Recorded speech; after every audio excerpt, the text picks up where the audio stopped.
Good evening, everybody, and thank you for joining us this evening. A warm welcome to the latest in our series of webinars from A-List Education. And we'll just start in a few moments. We're just going to let some more attendees join and come through, and just allow the next few minutes to let people attend, and we'll be getting started shortly. Just by way of introduction, my name is Sam. I look after client service here at A-List Education, and I'll be on hand if after the webinar you have any questions, you want to get in touch with us. If anything that you've heard about tonight piques your interest and you'd like to learn more and get some more guidance on US admissions and how we can help you, we will have instructions on how you can get in contact with us, and we'll be happy to hear from you. In terms of the topic tonight, we are discussing um, why starting early can be an advantageous tactic and strategy in this process for securing an acceptance at an elite US institution. And by early, we typically mean starting usually in years 10 and 11.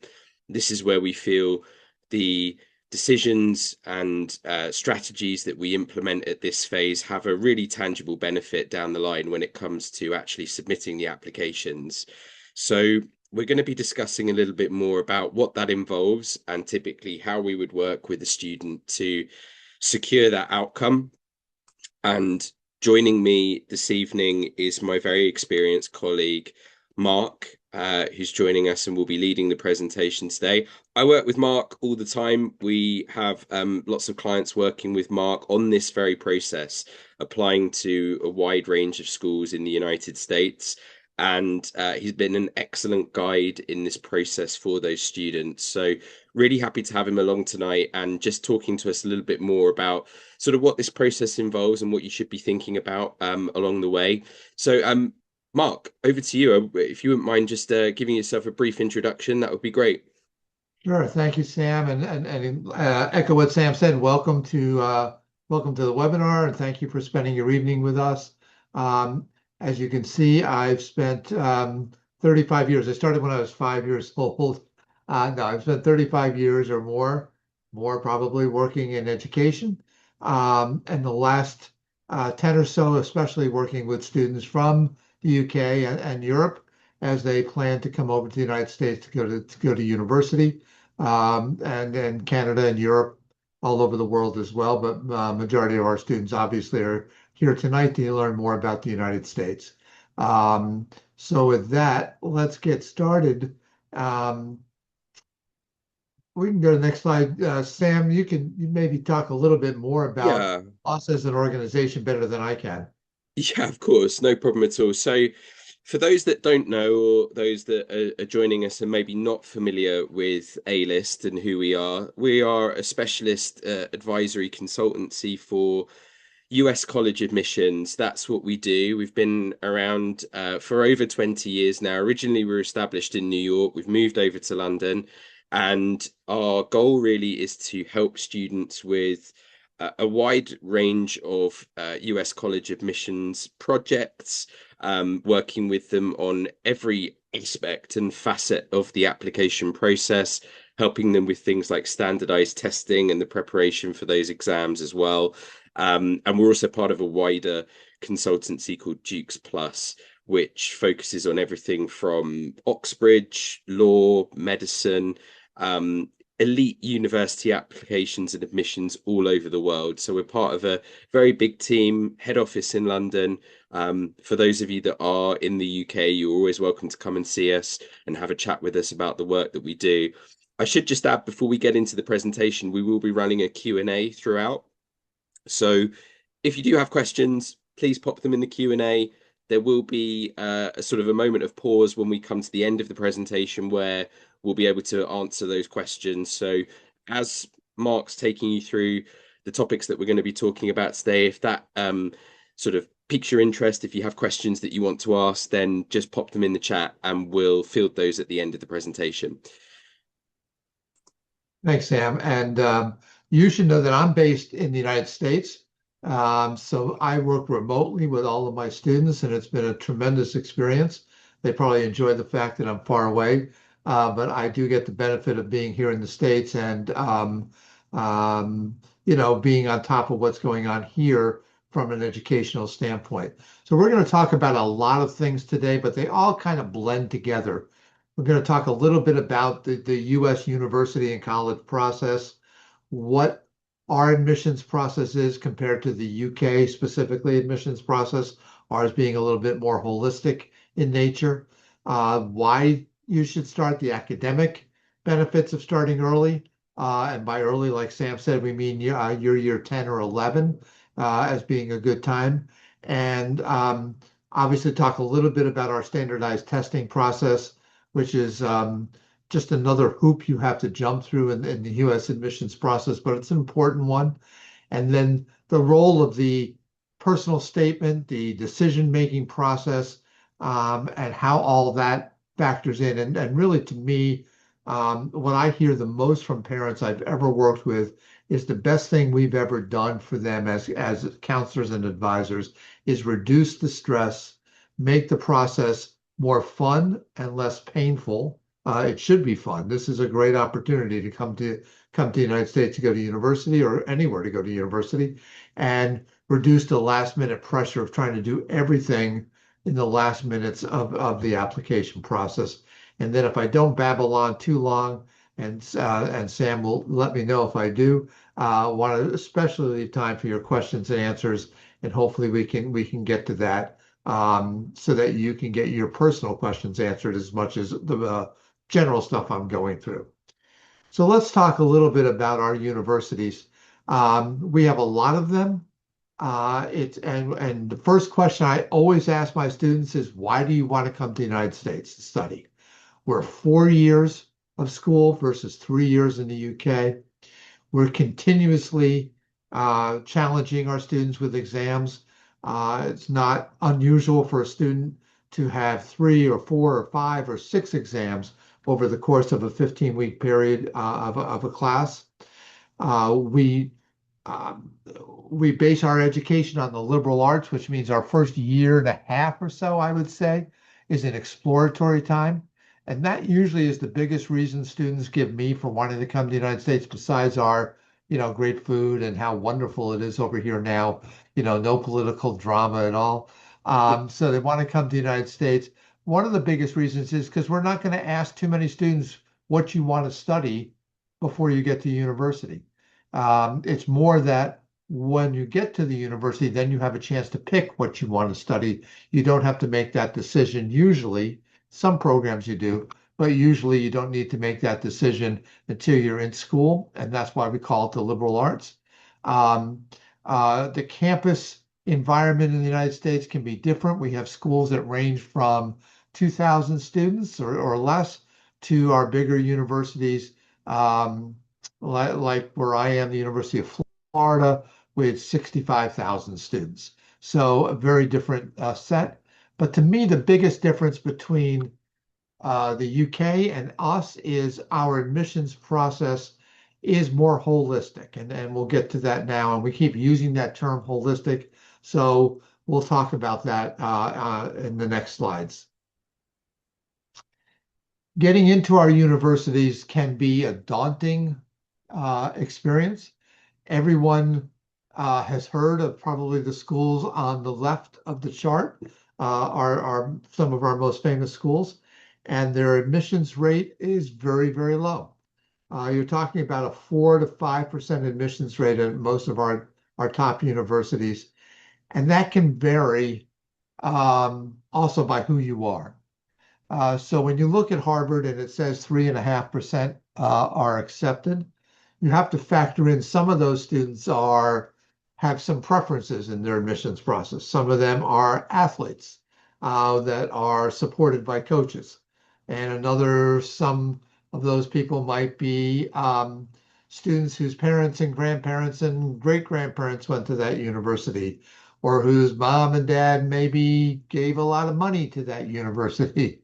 And then there's famous people that want to go to that university. So the real acceptance rate is even lower than what you see on the screen. But there are many tremendous universities in the United States where you don't have to fight the salmon battle of swimming upstream with 4% acceptance rates. Many of our best universities mirror more some of the top UK universities in that 20 to 30% acceptance rate. But yeah, it's not easy to get into our most famous universities. And that doesn't mean you shouldn't try, but it does mean you need to be realistic about what your odds are.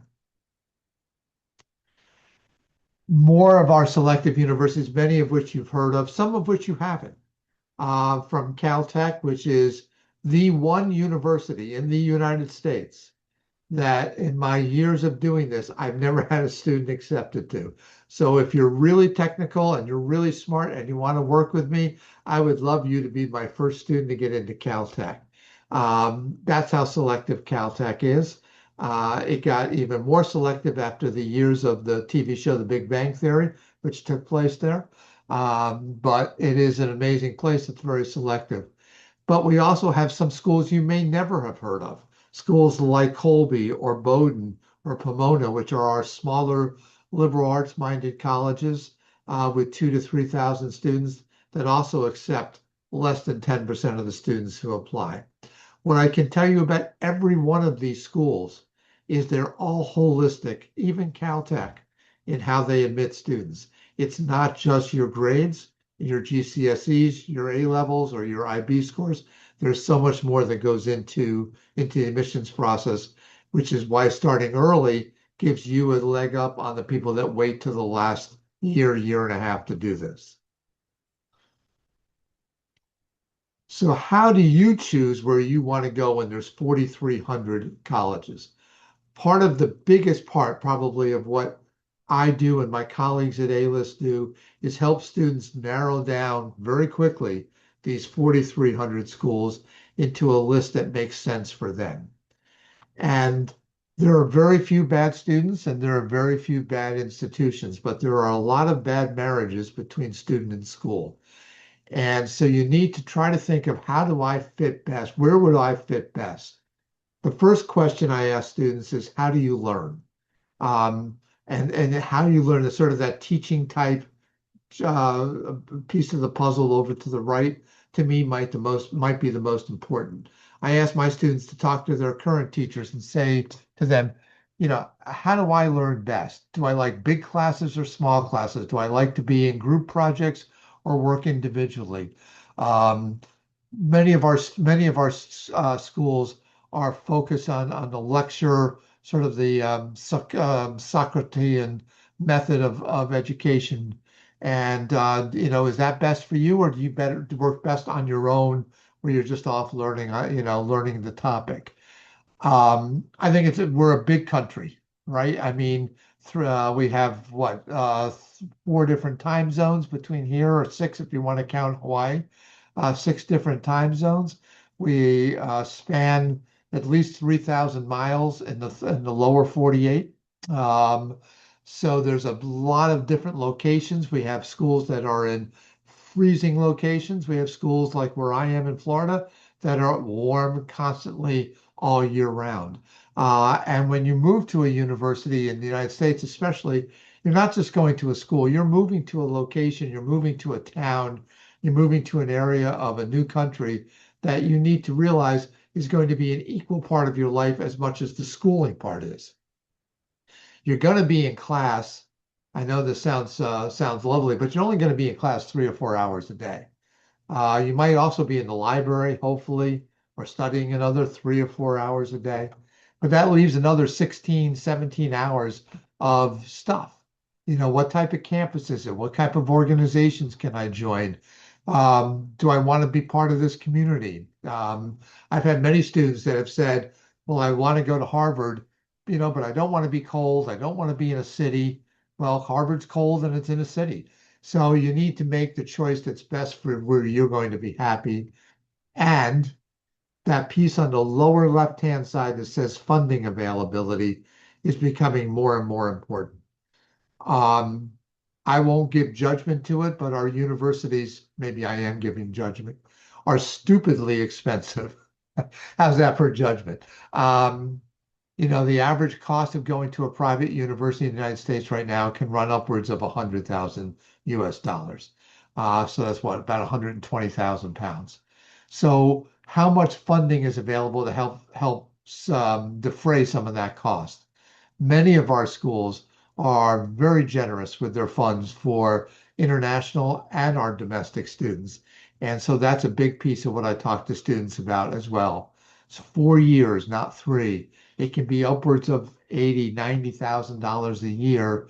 One, do you have that budget? And if you don't, what do we need to do to find you schools that can meet your budget? Um, in working with students for probably my first 20 years in education were spent on the other side. I worked at the university and I worked in the student life or the pastoral care type area. And the students that I had that were the most challenged, the most stressed, were students that knew they were putting a burden on their parents for where they went to school. They knew the cost was a burden, and it worried them. And they tried to find jobs and they did things to try to defray the cost. Our job up front is to find you that school where you're not going to have that burden of knowing that your parents are taking out, additional mortgages or taking on additional jobs just so you can go to university. You can find out of those 4,300 schools, you can find 10 to 20 schools to apply to that are all going to be good matches, that are all going to be places where you'll get a great education and all going to be places that you can afford. That's the role of why you want to start in year 10 or 11, not in year 12 or 13. What does holistic admissions process mean? Well, we'll start with a quote from like I said, from a very, very technical school, MIT. Let me start with a quick story before, as you read the quote. I was working with a student who was applying to MIT. The admissions counselor called me, and I think I talked with that person for over an hour and a half about everything non-academic about that student. That's how much they were putting into making that decision about whether that student would be a fit at MIT. Now, whether they do that for every student or not, I'm not sure, but I know they do it for the vast majority of students. They are looking for students that have picked MIT in Stu's case for the right reasons, not because it's MIT. That really want to be in Cambridge, Massachusetts, that really want to study at a comprehensive university, that are willing to do heavy research, that have a great maths background, to say it in the proper English, that have a great ability to study with a diverse student body. That's what they're looking for at MIT. We can go to the next slide, Slam. So all of these things, all of these little circles go into how the admissions committee in the United States makes a decision. Let me start by having you think of it as a piece of a pie. And if I were to say the pie, I would say 60% of that pie, the biggest slice, but not the whole slice, just about 60%, is going to be a view that the admissions committees are looking at. 60% of their decision is going to be based on academic information. Your GCSEs, your predicted A levels, your predicted IB scores, your SAT and or ACT score, all of that is going to account for about 60%. Where you went to school, the school profile, the academic transcripts, your SAT scores, that circle. Obviously, your your scores on testing is going to be 60%. But 40%, even at our biggest universities, is not anything to do with academics. It's about who you are. What have you done besides go to school? What do your teachers think of you? How have you shown interest in coming to our university? Um, how have you taken on the essays, the personal statement, and the essay piece of our application process, which we'll get to. Some schools, like Pomona, that was on that most selective list, has told me directly that it's 50-50, 50% academics, 50% non-academic. Another reason to start early is to be able to build your profile of who you are, to get involved in clubs, to get involved in activities, to take on leadership opportunities, to do charity work, to do the things our universities look for the student outside of just getting good grades. All right, Sam, I'm whipping through this. We can go to the next one. So there are many academic benefits of starting early. You want to start early because you want to realize that regardless of what I say about it being holistic, it still weighs heavier on the academic side. You're going to a school, so they're going to want to know how you are as a student first and foremost. So you should know every year counts the same. What happens in year 10 is as important as what happens in year 13 to the admissions committee. They don't weigh out year by year. So whatever you do on your predicted GCSEs is as important as what you did in year 12 on your predicted A levels. Um, Unlike American students who are graded and get grades every year that are final grades, our universities are very aware and very appreciative of the British pattern of higher of secondary education. They understand GCSEs, they understand A levels, and of course, like every school, they understand if you're in the IB type of program. You should also know that we think of at our universities, we consider the British system to be probably the most challenging and the most demanding system in the world of preparing students for coming to higher education, even more than our own system.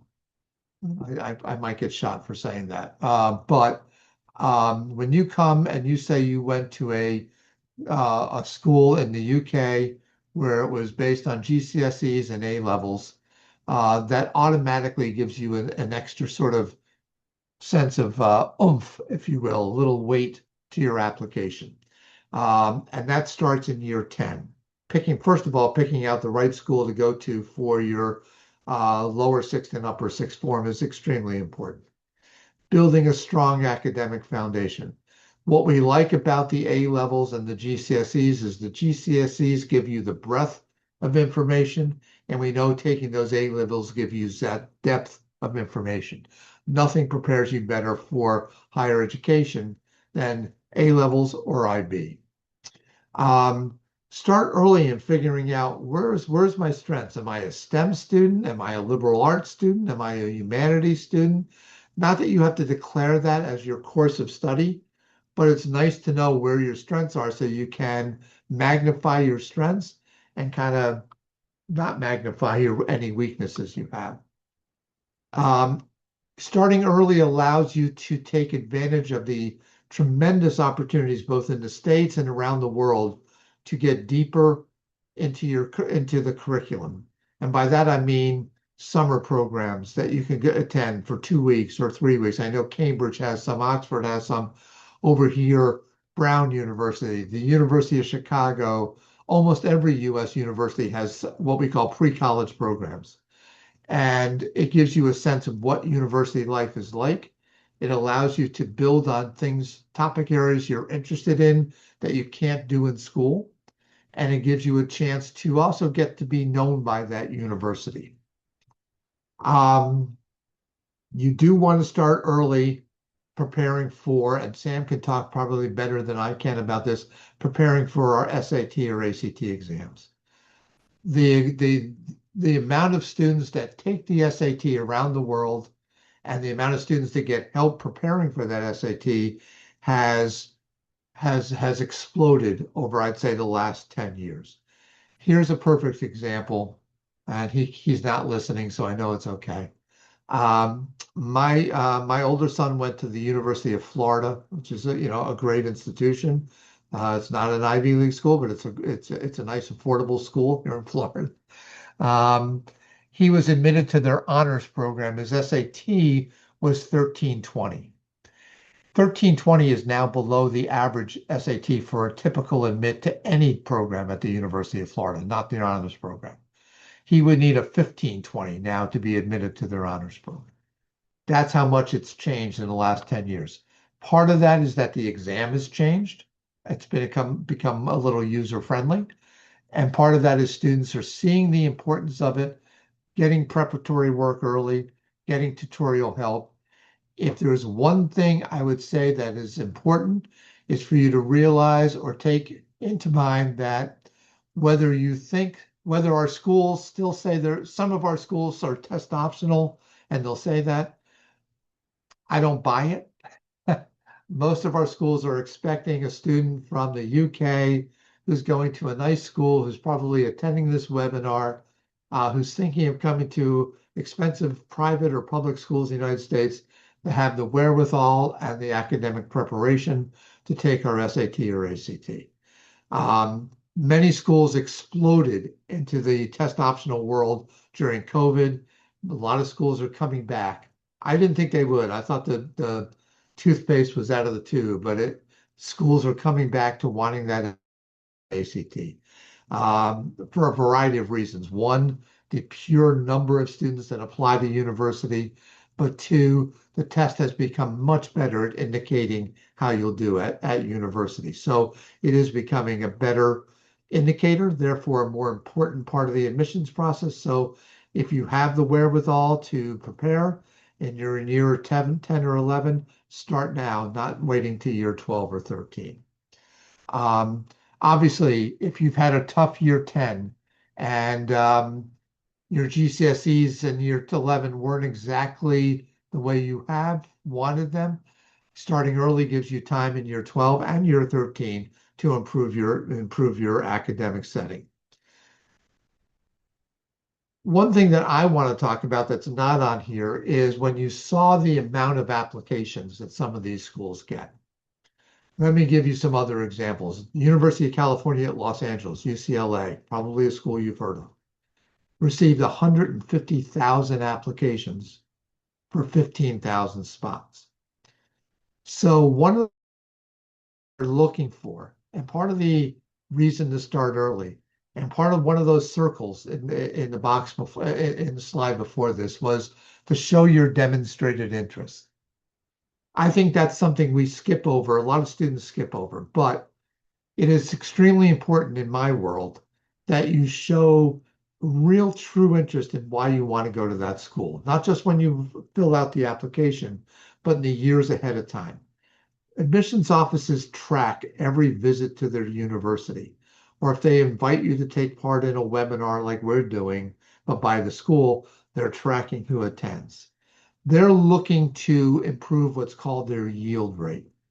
So, for instance, a school like the University of Florida knows that they can reject 80% of the students who apply. They know that. They know they're going to get 90,000 applications, and they know they can reject 20, they know they only have to accept 20%.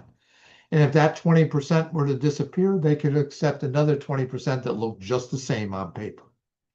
What they're looking instead to do is accept more students in that 20% that are going to come to the University of Florida and not go to Florida State or Harvard. Well, I don't know about Harvard, or not go to the University of California at Los Angeles. So they accept far more students than show up, right? Their yield rate is about 35%. Okay, so 65% of the 20% of the students they said yes to are going to a different institution. They're trying to improve that rate. If you think of it like dating, I hope I don't get in trouble for this. Think of it like dating. They don't want to ask you out if you're not going to say yes. So the more you can show them that, hey, if you ask me to the dance, I'm going to come, the more likely they are to use one of their acceptances when they have that many applicants on you. They don't want no's. They want yeses. So that's another reason to start early. It gives you years to show that school you really want to go there. And that includes the most selective schools in the country. Not everyone that gets admitted to Harvard goes there. Some might go to Yale. Some might have also been admitted to Stanford or MIT. So Harvard wants their yield rate to be as close to 100% as possible. So I'm sorry, I blabbered on that one. Thank you, Sam. So, Sam, if your throat can handle it, we Can. do know that testing is important. We do know that we have programs that can help you with that. Yeah, absolutely. So as Mark said, standardized testing is so important, even if a university has a test optional policy, especially if you're here in the United Kingdom and you're looking to go to a school in the United States. It's sort of our standard piece of advice is that you try and aim to have a strong either SAT or ACT scores. The scores do matter. They are the best indicator of how you will perform on the undergraduate degree, and that is very, very important in the overall consideration process that a university goes through. So it's something that we put a lot of emphasis on. And typically, how we get started is we send out diagnostic information. So, material that you can use to take a practice test. This usually gives us a good baseline in terms of how you're scoring, what your upper potential is, how we can work with you to get to that upper level of potential that you have in the exam score. And in the context of the session that we're doing today, I think although quite rightly a lot of families are quite hesitant to distract from GCSEs, which is very, very valid because it is incredibly important, but there's nothing to stop you taking a practice test. There's nothing to stop you looking at materials online, places like Khan Academy that have practice drills, just so that you can get a feel for the exam. Once the GCSEs or equivalent exams are completed, that's when we start bringing students onto 5-day bootcamp courses or individualized one-on-one tuition. And this is where we see that sort of really quite strong level of improvement shining through is when we can actually bring you in and work with you intensively.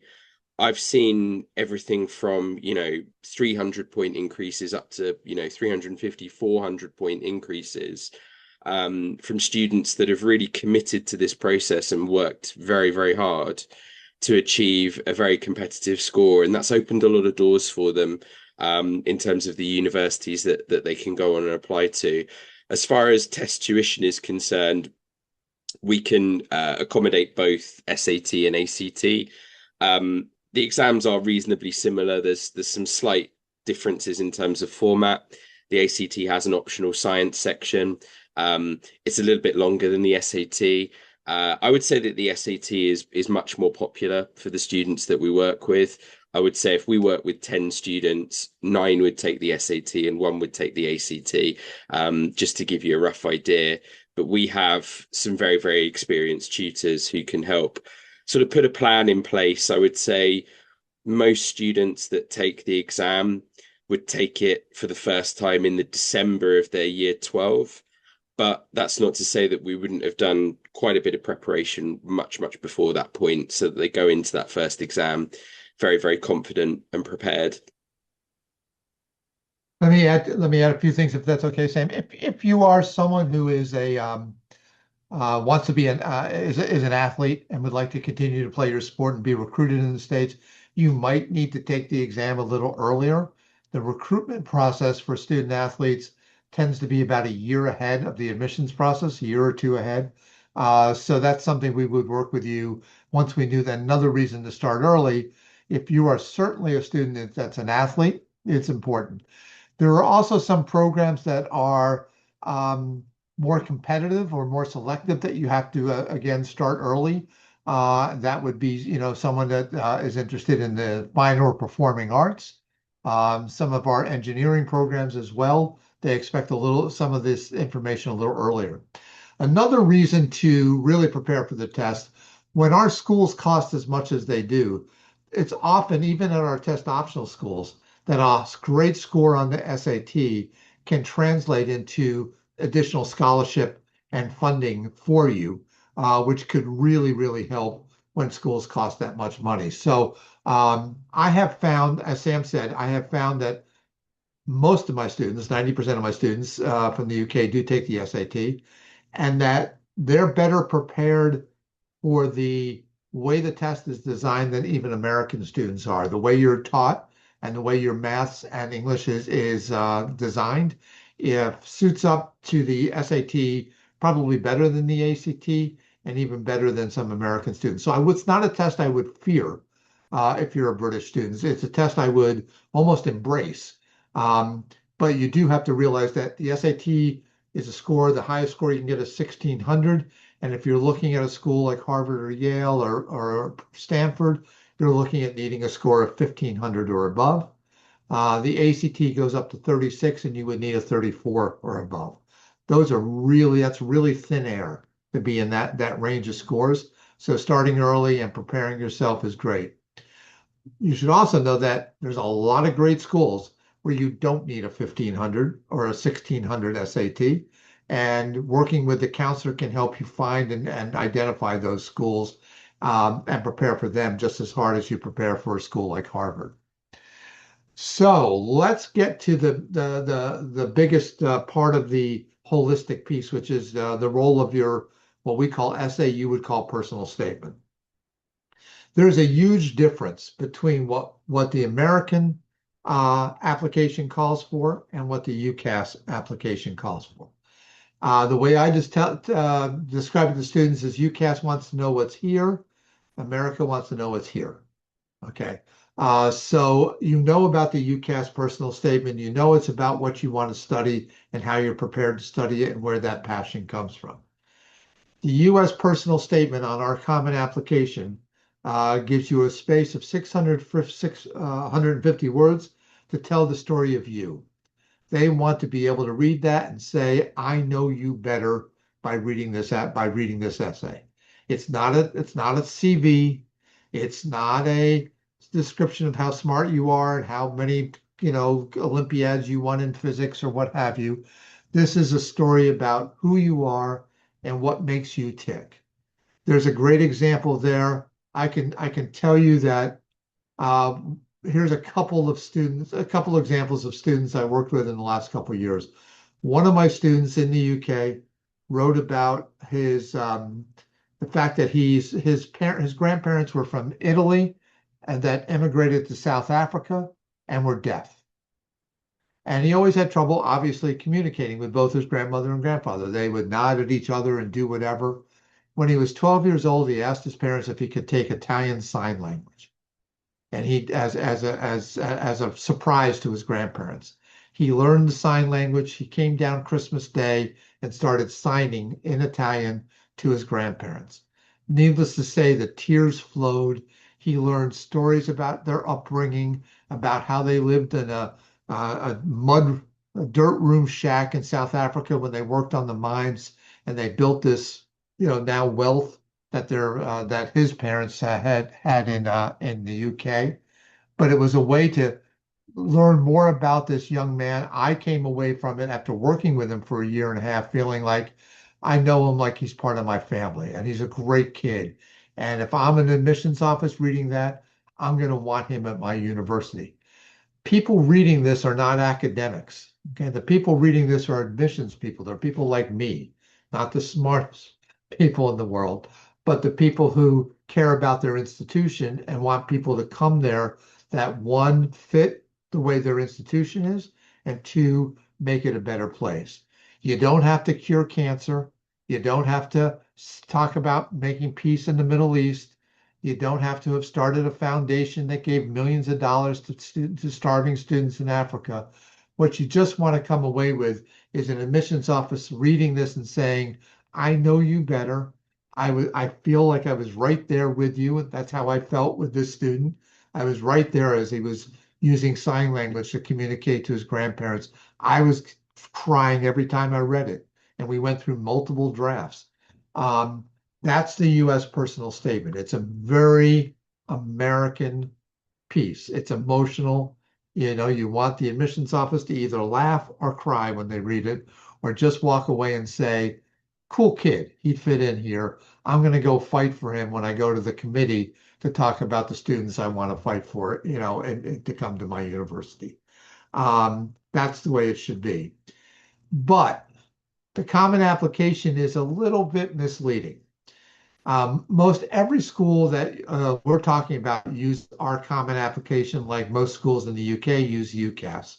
Um, Differences in the United States, you can apply up to 20 schools on the common application, not 5.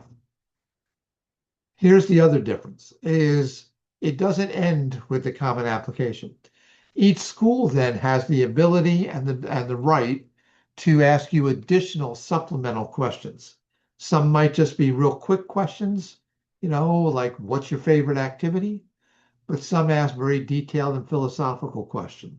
Here's some examples of one supplement from each of these schools, but schools can ask multiple supplements. Brown University, I think, had 9 additional questions that they can ask.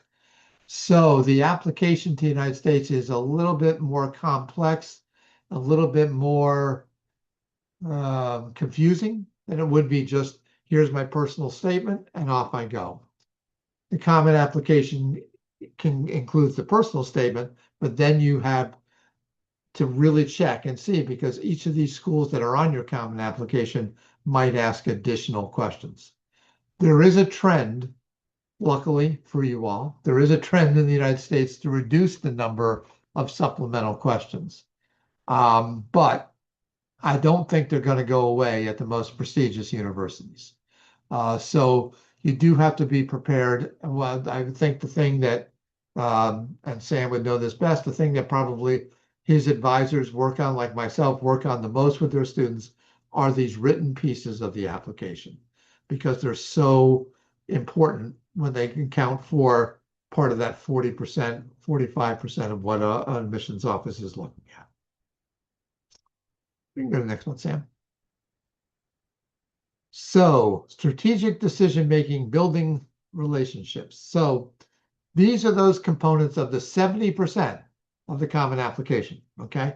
So, 70% that goes to each institution include easy stuff, your profile. Okay. Who am I? Where was I born? Citizenship, my family. Okay. What they're looking for there is did any of your parents, grandparents, aunts, or uncles maybe come to our institution?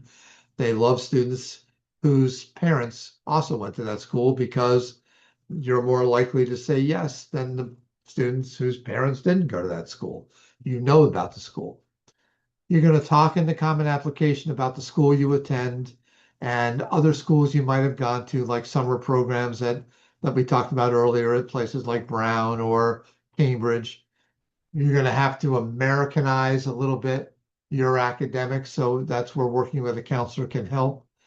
You're going to have room on the common application to enter your GCSE scores and your predicted A levels and your SAT and ACT. And if you come from a country where English is not the language of instruction, you're going to be asked to show proof that you can take English as a second language.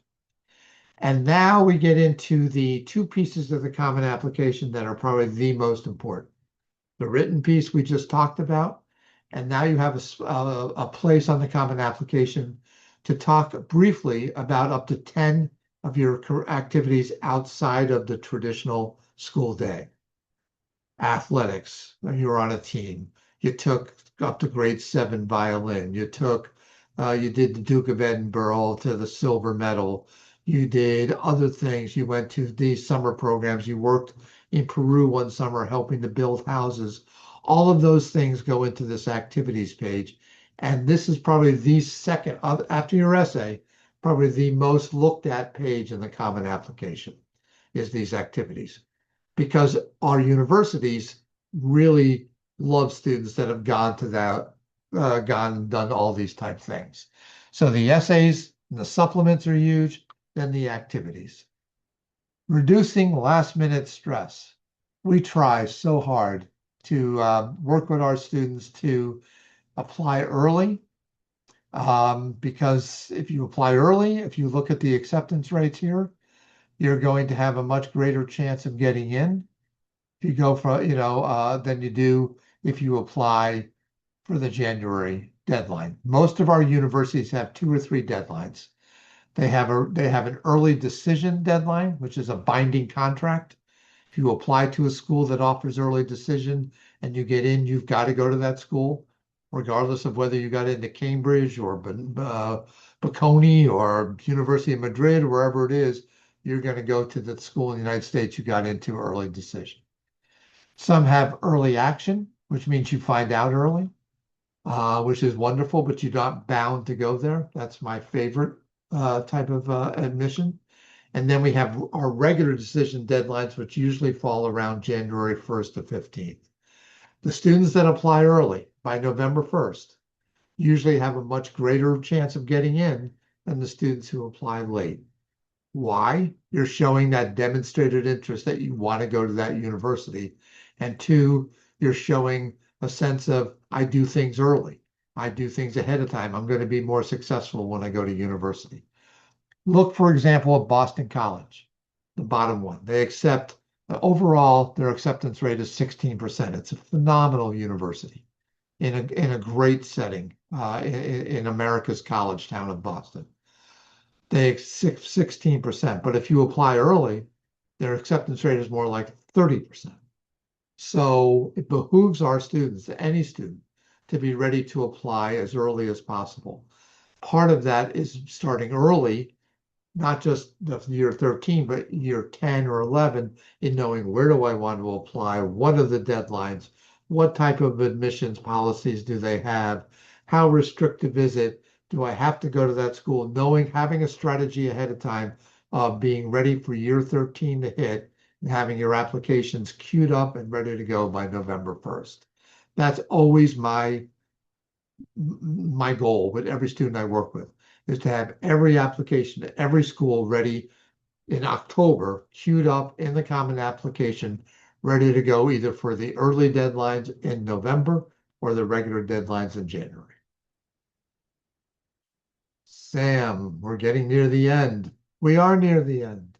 I did it, Sam. I stayed within 45 minutes. So now Mark. I'm assumed I would imagine there's questions. And I think between Sam and I, we can probably address those to helpful way as possible. Yeah, we do have some questions. I would just say, if you ever need to contact us or you'd like to just have a bit more of a detailed conversation, then you can scan the QR code on the screen. That will route you through to a contact form that you can submit.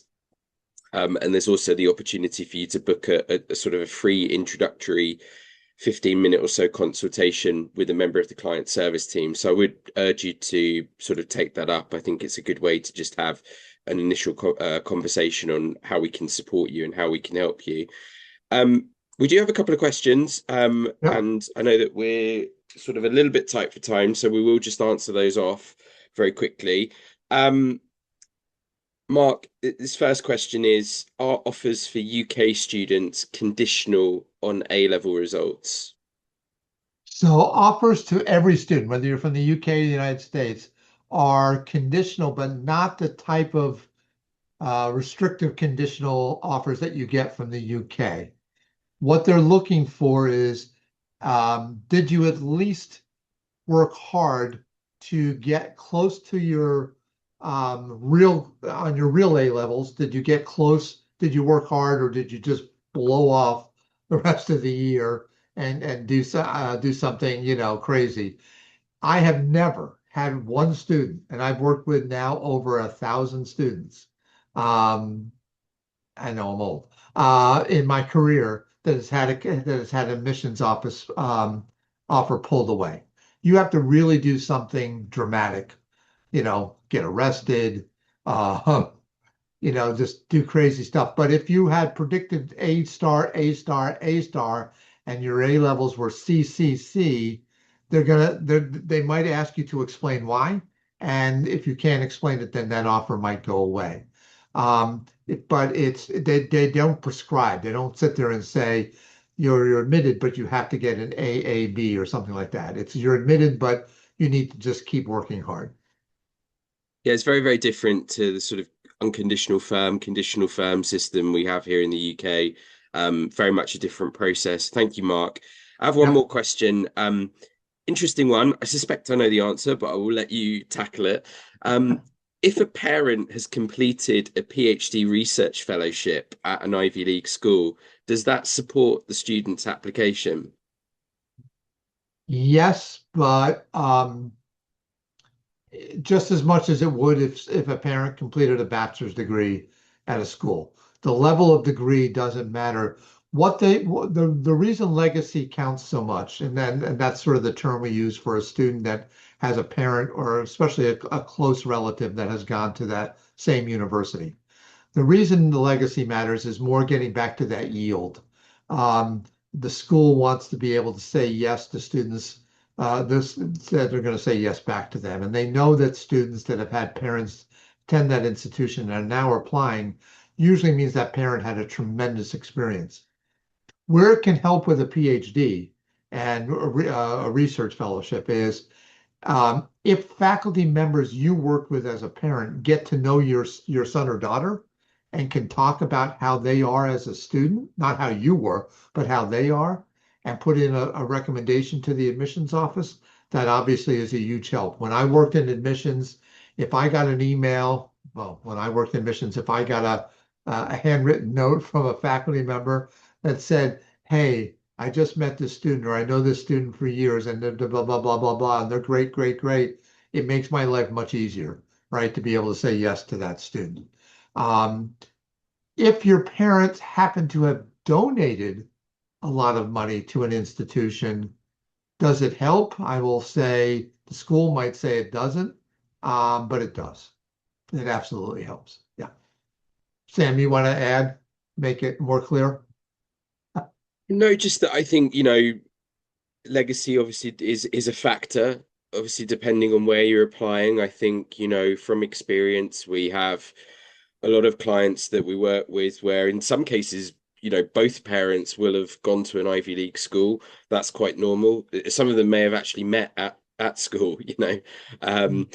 and that can be a factor. So I think we're quite careful not to sort of overstate how impactful it can be. I think there's a lot of sort of misconceptions around that it can be sort of an automatic ticket to a particular college. I think we're quite keen to sort of rein those expectations in, but I think undoubtedly it is an important part of the process, and it's certainly relevant to a lot of the clients that we work with because often they will have family members that have been to, an elite level institution in the US.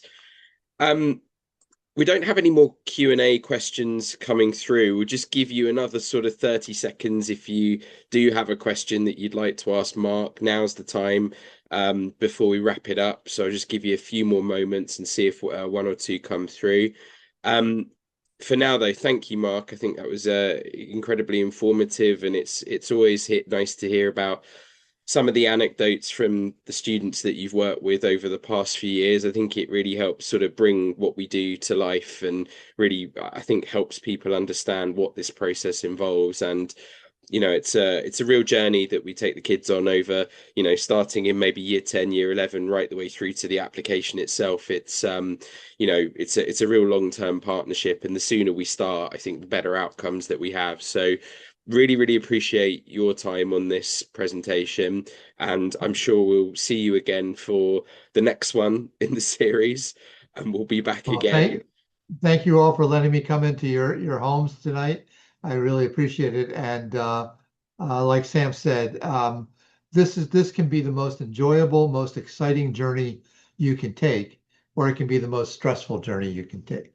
Our goal is to make it as enjoyable and as rewarding as possible because you're setting yourself up with this foundation for the next 40 or 50 years.